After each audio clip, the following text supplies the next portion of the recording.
Tonight, Local 2 investigates turning your jewelry into cash money. Gold and silver prices are hitting all-time high. On Friday, in fact, gold prices closed above $1,400 an ounce. Silver closed above $37. That's right. Many people are hoping that these precious metals will help them pretty much tide over during these tough economic times. Local 2 investigator Robert Arnold joins us live now. And Robert, we understand selling your jewelry isn't always as easy as it sounds, right? No, it's not. But in the last year, we've seen an explosion of businesses opening for the express purpose of buying your gold or silver. And let's be honest, not one of us wouldn't love to find something that will help us make that next house payment or even just pay for a tank of gas. But as you're about to see, do some homework before rushing out with expectations of turning your jewelry box into your retirement fund. The signs are everywhere, and it's simple. Bring in some of that old jewelry and walk out with cash. People are looking for a deal. But how can you be sure you're getting the best deal? Local 2 Investigates did the work for you. Our first stop? Here is a beautiful necklace. The jewelry judge, Ben Gordon. He's been in the jewelry business nearly 60 years. 14 karat, Italy. We asked Gordon to appraise our 4 pieces of jewelry. Where's Cleopatra? 2 gold, 2 silver. Gordon estimates all 4 pieces should get us a total of $2,300. So our next stop, Dan Parsons with the Houston Better Business Bureau. The way you detect the bull is multiple bids.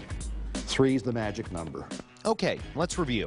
Before you sell your jewelry, get an appraisal so you know what you have. Then shop around, getting at least 3 bids before you accept an offer. The next question, where should you take your valuables to get the best price? Armed with hidden cameras, we took our jewelry to 4 stores, ranging from storefront businesses to a pawn shop to an established jewelry store. Our first stop was a storefront business. Remember, our appraiser said a fair price for all 4 pieces is about $2,300. The offer here? You're looking at $2,180. Well, $2,120. Not bad. The next place we checked is a privately owned business. $1,850. $1,850? All right, $1,850.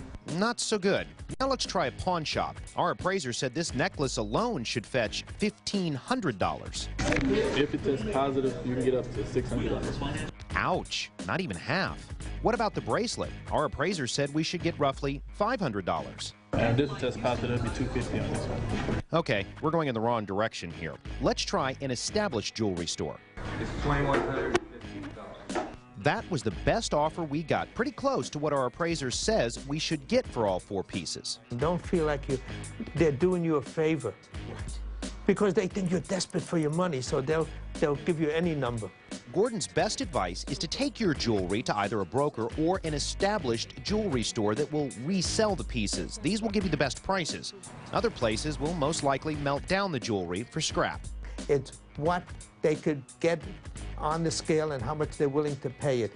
They're going to get their cut. Believe me, they are going to get their cut.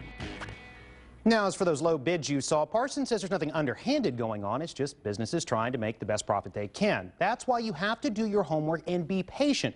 Go online, check the price of gold and silver. It changes daily. Get an appraisal and then shop around. Understand, you're never going to get the full appraised value of a piece. Usually the best you can do, doing it the way we did, is 70% of whatever the price of gold or silver is at the time you sell it.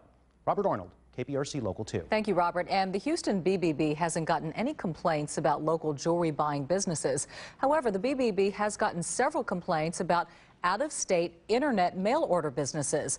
The BBB strongly urges anybody selling jewelry to an out-of-state company to only send the merchandise through a registered courier and then have it insured.